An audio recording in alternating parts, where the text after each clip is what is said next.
তোর মধ্যে বাচ্চা এটা কই লইব তোরা ধরো 10 কেজির মতো খালি মধু মধু রসমালাই 100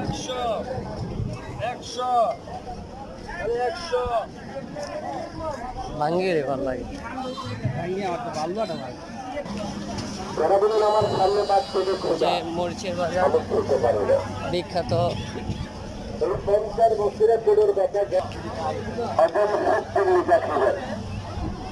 আমি তো চা খেলে বলি দুধ খেলে বলি আমি এক টুকরা মাল